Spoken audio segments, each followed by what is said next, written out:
This is the Right Now podcast with Sarah Werner.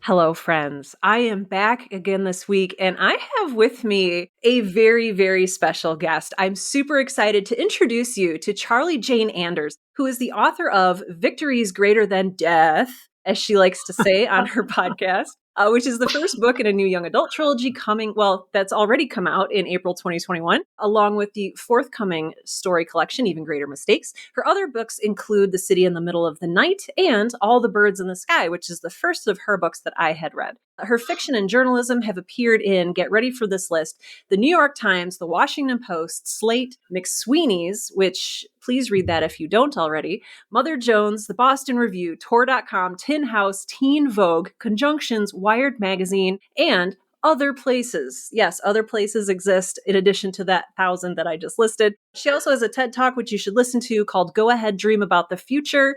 And, well, two more things. She has a podcast called Our Opinions Are Correct, which is about sci-fi and which I've been enjoying greatly as of late. Aww. And then finally, maybe not finally, it will never be finally, there is a wonderful new book, Never Say You Can't Survive, How to Get Through Hard Times by Making Up Stories. I'm holding this book up to the camera, even though we're not recording this. And so I'm going to put the book back down. And I would love to welcome Charlie Jane to the show. Hello. Hi. Hi. Oh my God. Thank you so much for having me. It's such an honor to be here. I really appreciate it. I love your podcast. Oh gosh, thank you. The honor is all mine. And I love your podcast.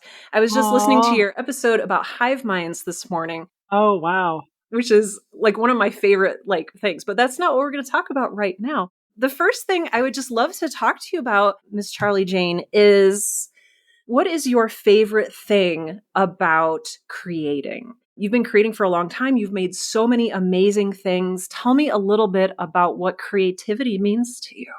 Yeah, I mean, I think that what I really love about creativity is basically it's two related things. It's first of all, it's that thing where you just kind of get into, I don't know, you get into a kind of trance or you get into a kind of headspace and things just kind of start coming out that you're like, oh, where did that come from? That's actually didn't see that coming, but that's the other thing that I really love. The thing that I really love is when I surprise myself or my work surprises me, when I'm just like, okay, this is what's going to happen and this and this and this and this. And then something just comes out of like left field that completely changes everything. And you're like, well, we're doing that now because that is way more awesome. And, I feel like those two things are related because I often get the most interesting surprises when I kind of go the most into a kind of state of like not really, my kind of usual like executive function brain is not just like being like, "Mer, mer, mer," and like instead it's like the kind of part of my brain that's kind of a little bit more wild and loopy is kind of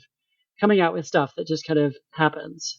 I appreciate you saying that. I feel like we're just very much on the same wavelength there. Yay! One of my favorite things about writing is how you can surprise yourself and how you can just mine your brain for that magic you didn't even know was there. It's beautiful. It's just pure magic. And I love that. So I appreciate you saying that so much. It really is. And I feel like it's one of the things I've had to train myself to do. It's not something that I just was like, okay. I mean, I always got kind of lost in my own head and had my own kind of stories just kind of bubbling up in my brain, like from a very young age.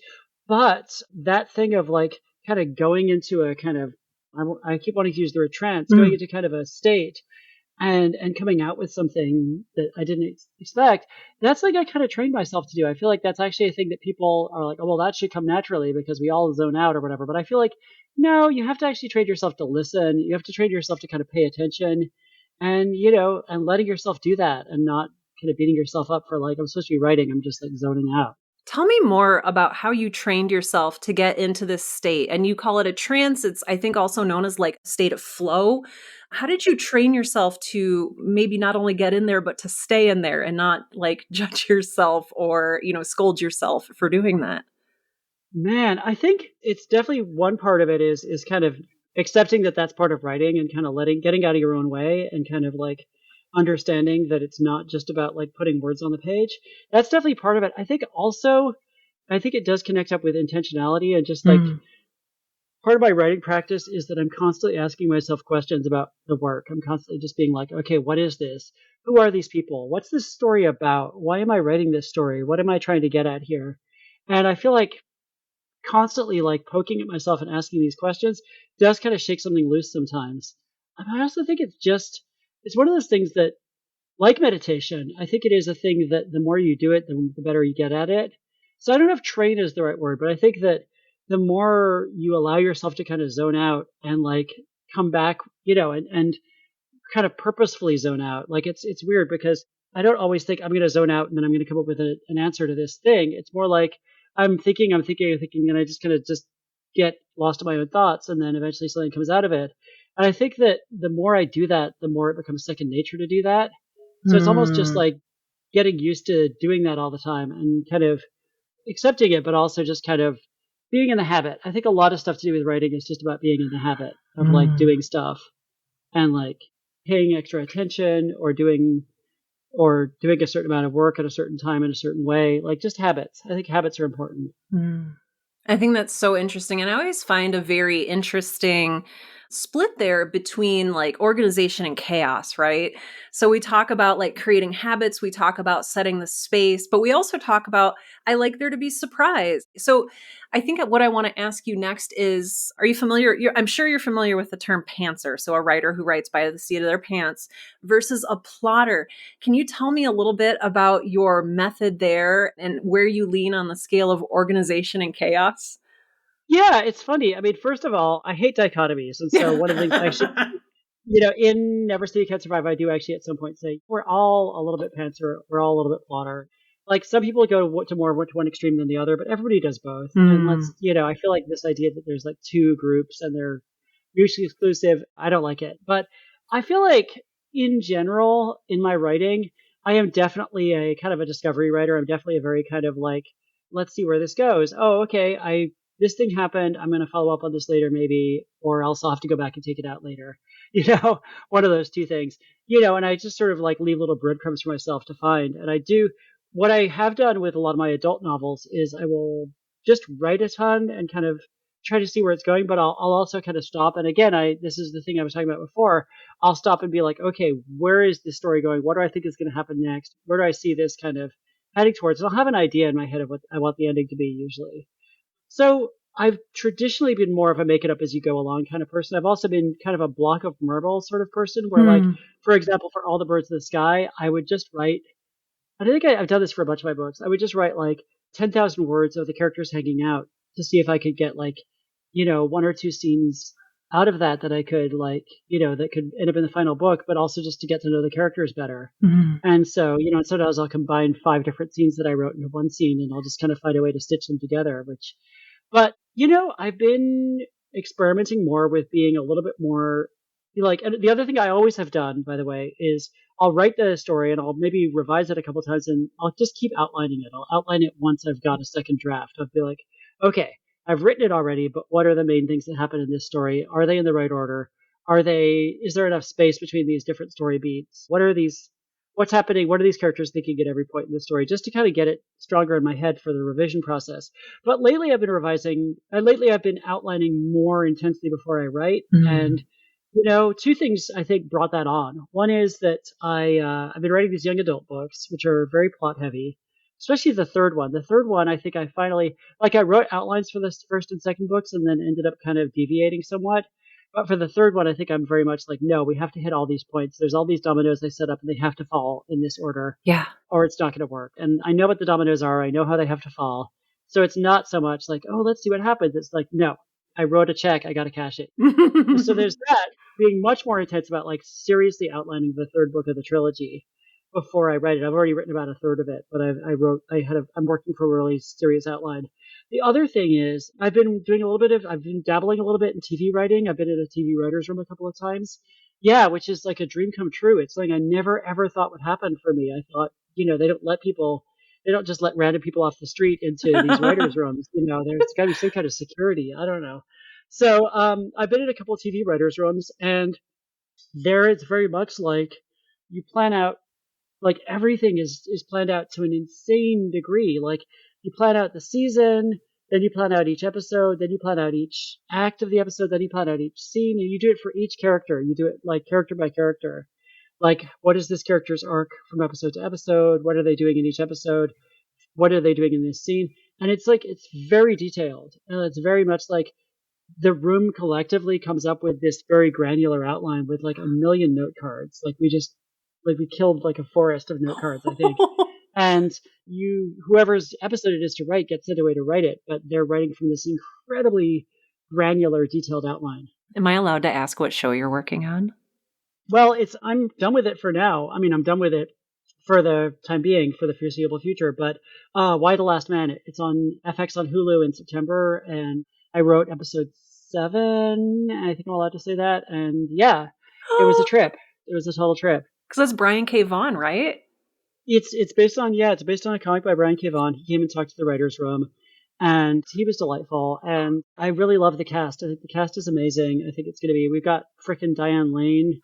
It's I know. I wrote words that were spoken by Oh Diane my Lane. gosh. Like I could just like I don't know. That's crazy. Are you gonna have a watch party when your episode comes out? Oh man, I hadn't even thought about that. I should think about that. I don't know. Maybe. Ah, Oh my gosh, I love that. Oh, I love this so much. And oh my gosh, you've been saying so many good and beautiful and amazing things about making that transition from, more discovery writing and now implementing the things that you've learned in the writer's room into the third book and the necessity of kind of structure. I like that you said cashing the checks that you wrote and making sure that you're mm-hmm. coming full circle with that.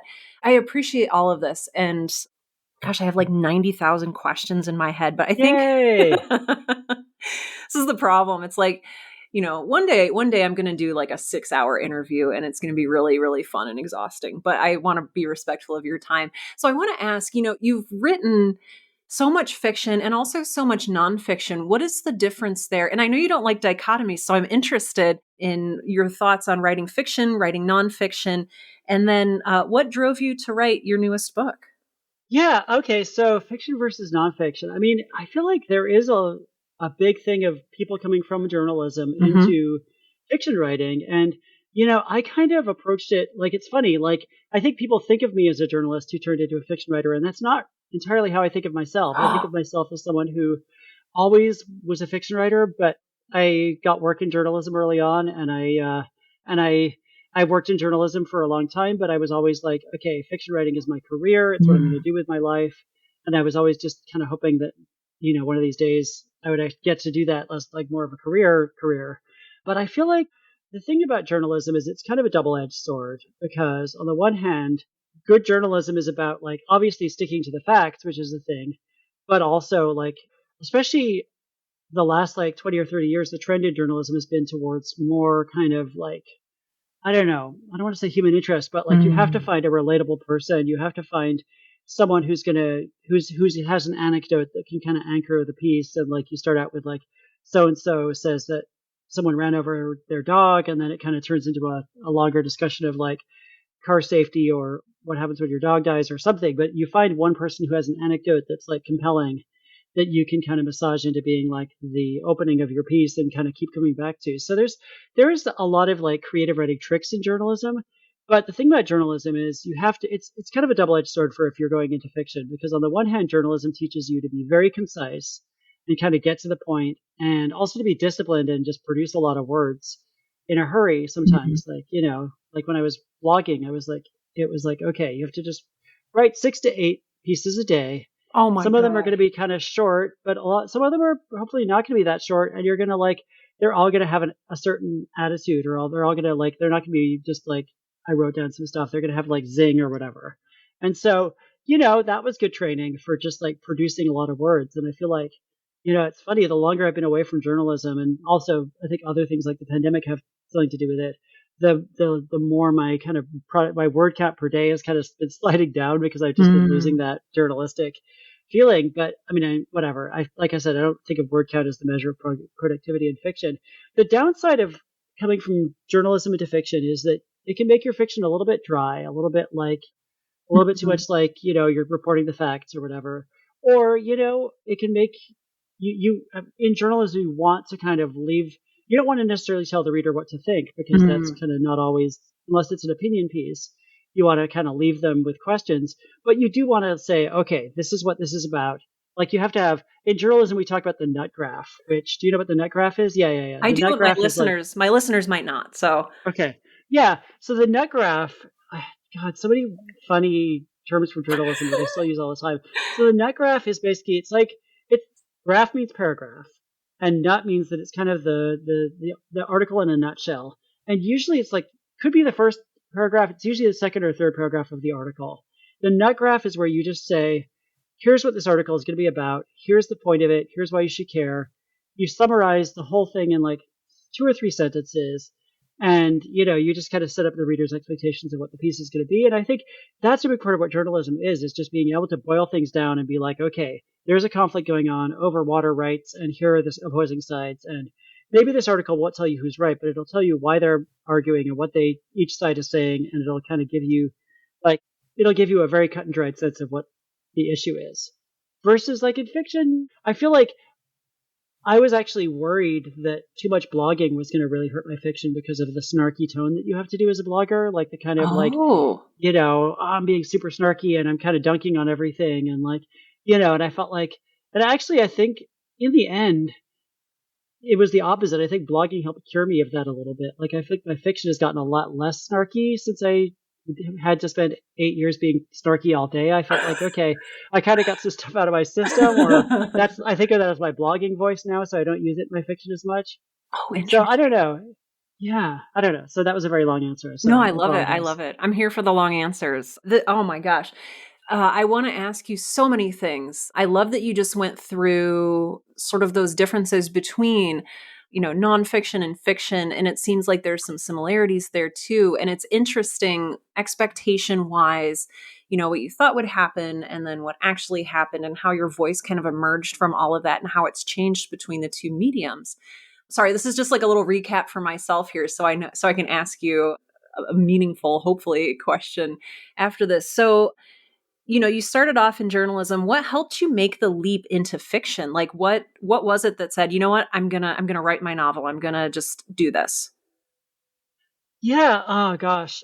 Yeah, the thing that helped me make the leap into fiction, I mean, I had been writing fiction the whole time. Like I had a novel that was published at a small press in 2005, and I wrote like 4 more novels that never saw the light of day after that, before All the Birds in the Sky. Actually, one of those 4 novels I eventually turned into a novella, and it was published as a little tiny standalone book, but I cut like 2/3 of the book out of it, or one, three quarters of the book out of it Oh my in order gosh. to turn it into a novella.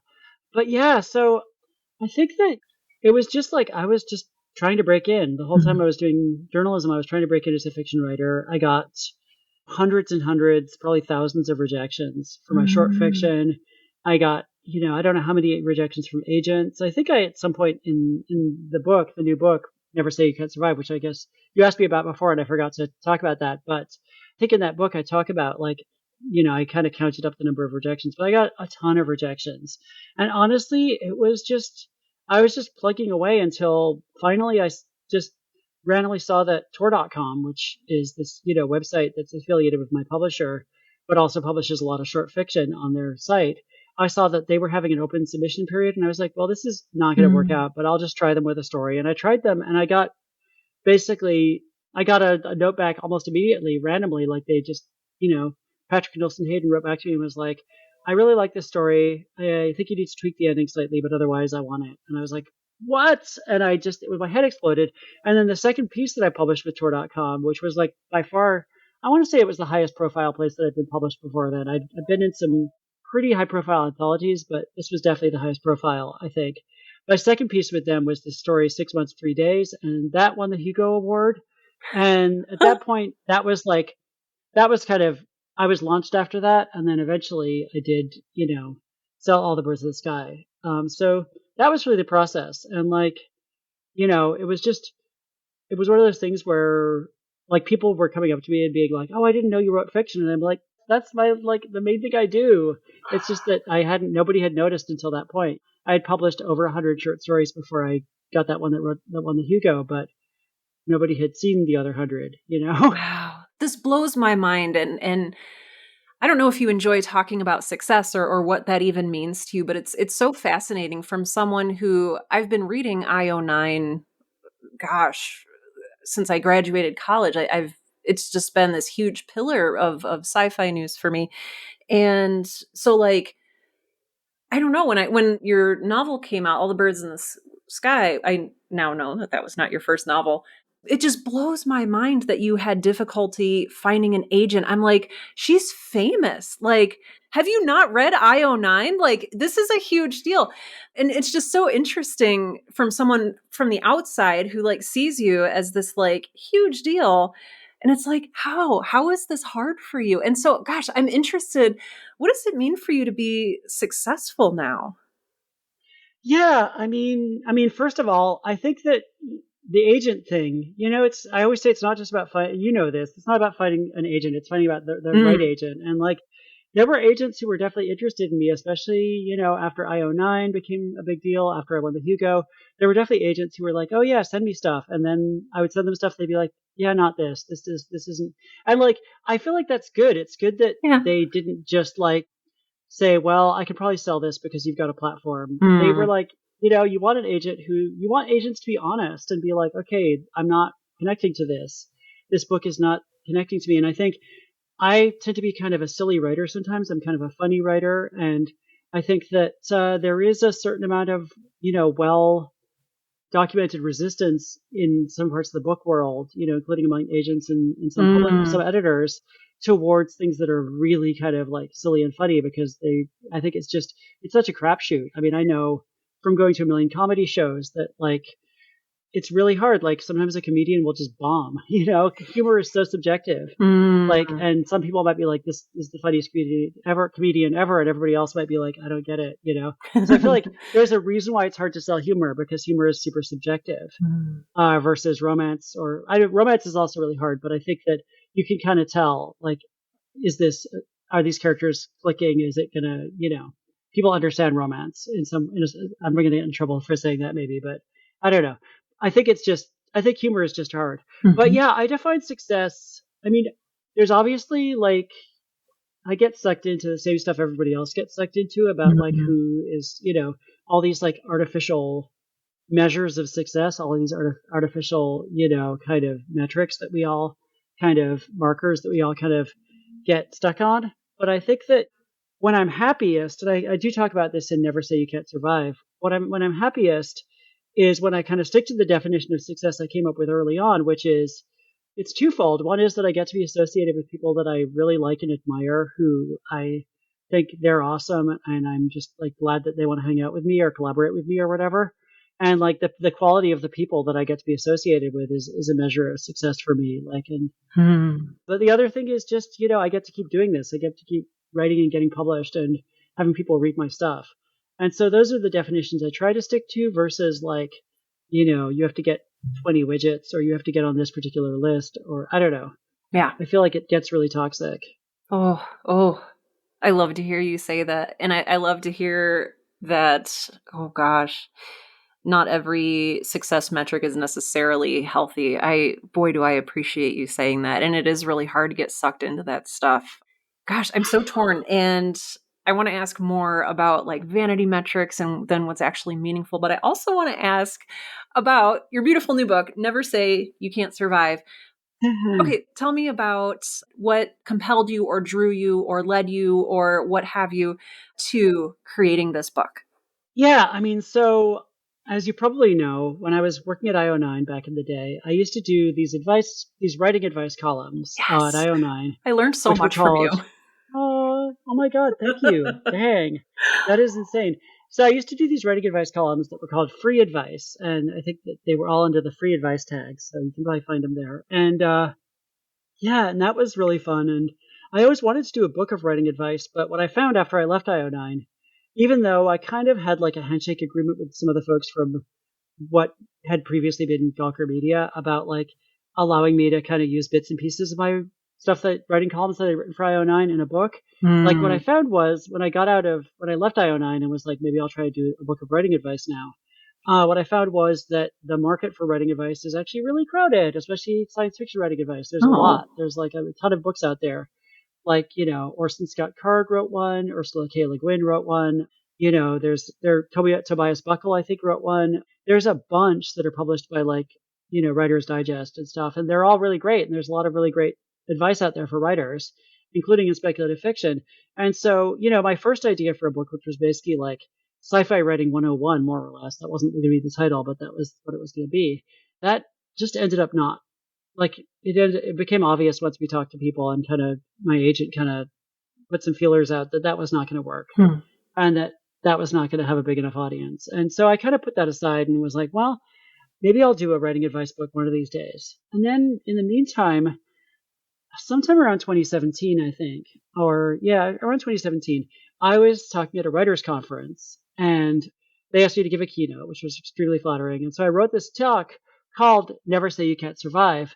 That was it was an early version of the opening essay from this book.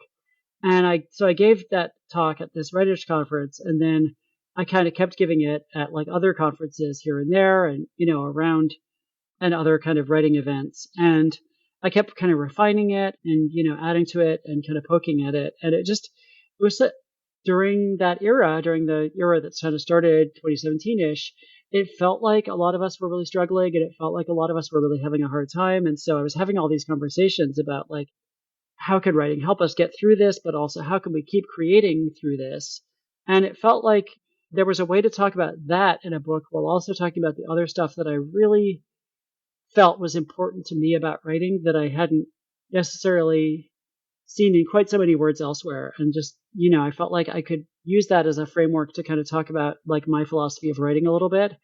And so that was kind of what I did. So I went to the folks at Tor.com in early 2020 and was like, look, I want to write these essays for your website, but I want to publish them as a book afterwards. And, if you all want to publish them as a book afterwards, that's amazing. Otherwise, can we work out a thing where maybe I can shop it around elsewhere?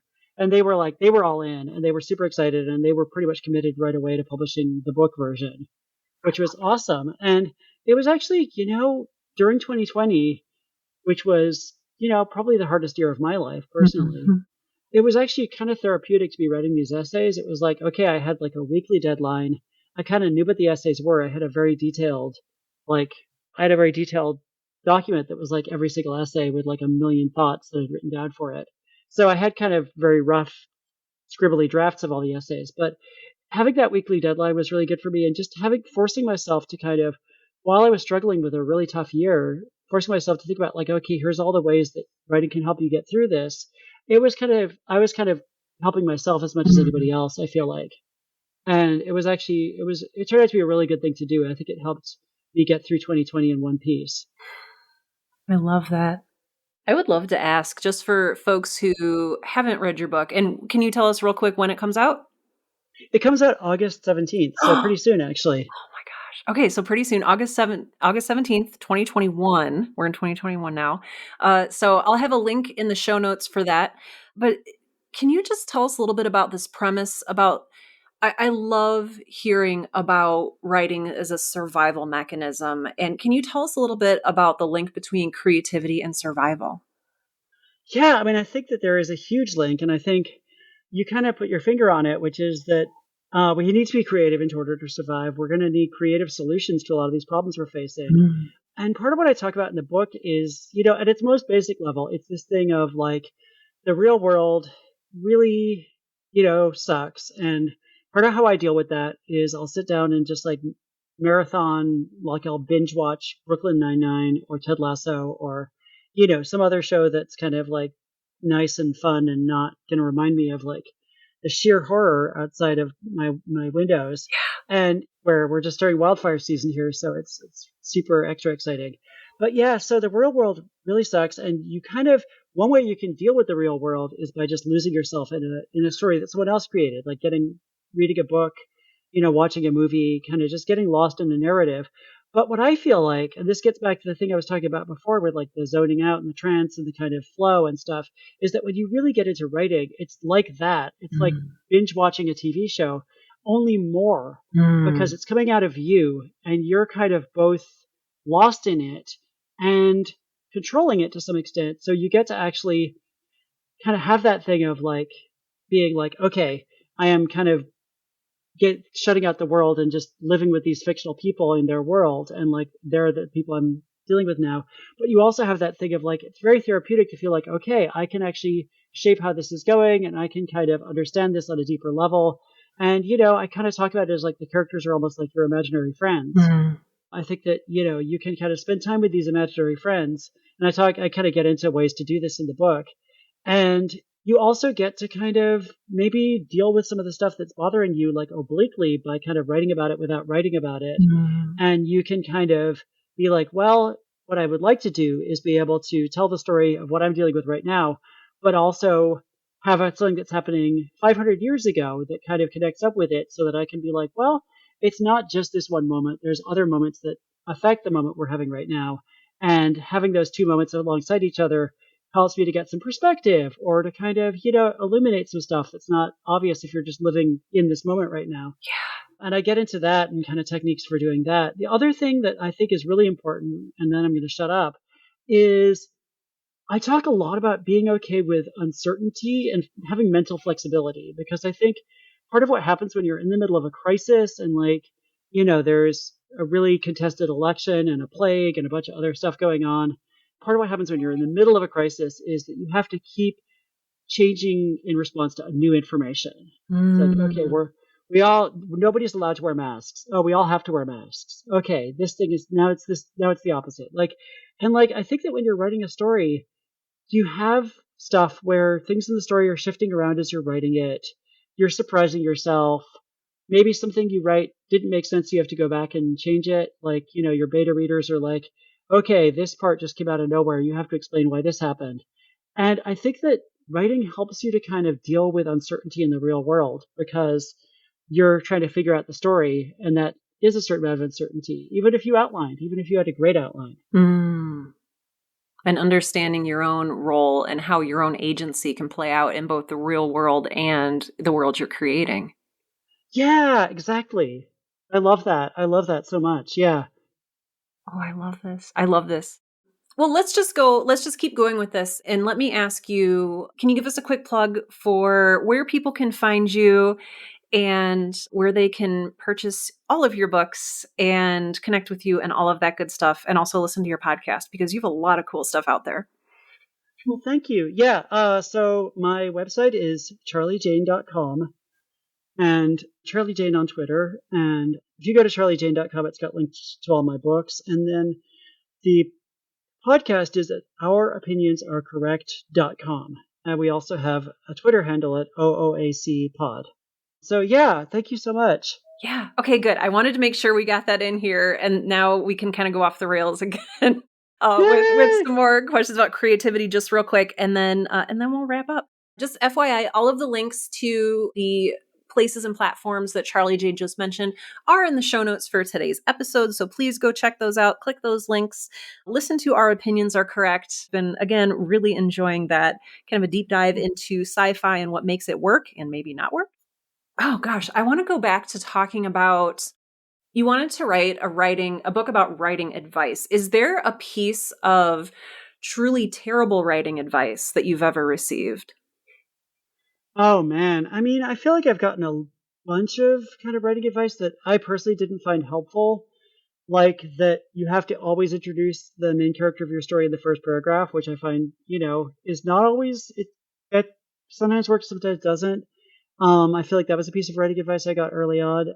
I don't know. I mean, I feel like yeah, I mean, I dunk on Heinlein's famous writing advice sometimes. So Robert A. Heinlein, who was writing at a really different time, like part of it is that he was writing during a time when people were very prolific and often, it showed. Mm. Let's just say. And so Heinlein has these rules for writing, which people will still sometimes quote, where it's like, you know, basically it boils down to never edit or revise your work. Just send it out. And I think what he meant is maybe once you're kind of reasonably happy with it, just send it out. Like I don't know if he meant never like make any changes at all once you've made a first draft, but it kind of people quote it as like basically like once you've written a thing, just send it to an editor. Don't bother to revise it. Don't kick the tires. Don't have beta readers. Don't show it to anybody. Just like Mm. send it to an editor. And I think that was probably good advice for like 1950 or whatever, but it's not great advice for now because, I think in speculative fiction, at least, it's gotten very competitive, and there's a certain kind of polished standard of writing that people expect, and I think that people sending out their first drafts is not going to end well for anybody. I don't think. I don't either. And sort of along those lines, then, do you have a favorite piece of writing advice, either that you've received or that you've created, that you love most to share?